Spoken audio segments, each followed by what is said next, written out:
आता स्वर्गास चाललो, अर्पिलेला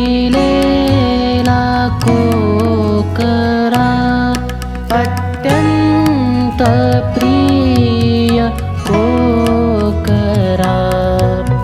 हे येशू नाम हो मधुर, ऐकोनी वाहे प्रेमपूर, अर्पिलेला कोकरा. प्रभू येशू ख्रिस्ताच्या सर्वश्रेष्ठ नावात आपणास अभिवादन.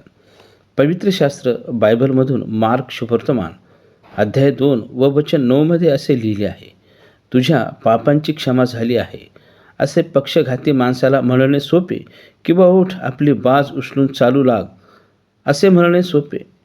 वाचलेल्या वचनावरून आपणास कळून येते की पापांची क्षमा झाली आहे असे म्हणणे सोपे आहे व आपली बाज उचलून चालू लाग असे म्हणणे देखील सोपे आहे.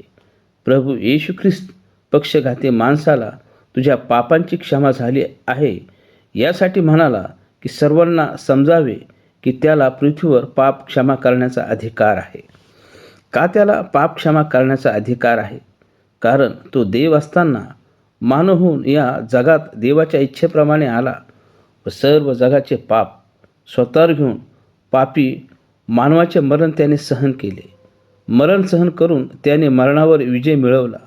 देवाने त्याला मरणातून तिसरे दिवशी उठविले व स्वर्गात आपल्या उजवीकडे बसविले व त्याला सर्वश्रेष्ठ असे नाव दिले व त्याच्याच नावाने पाप क्षमा मिळेल असा अधिकार त्याला दिला. मनुष्य जन्मतःच पापी आहे आणि जो कोणी स्वतःच्या पापाबद्दल प्रभू येशू ख्रिस्ताकडे कबुली देऊन प्रभू येशू ख्रिस्त माझ्या पापांसाठी मरण पावला व देवाने त्याला मरणातून तिसरे दिवशी उठविले असा विश्वास ठेवून त्याला प्रभू म्हणून स्वीकारेल, त्याला पाप क्षमा मिळेल व तो युगानयुगच्या नरकाग्नीच्या सरोवरापासून वाचेल. देव करो प्रभू येशू ख्रिस्तालाच पाप क्षमा करण्याचा अधिकार आहे हे सत्य समजण्यास देव तुमचे सहाय्य करो. अत्यंत प्रिय कोकरा, हे येशू नाम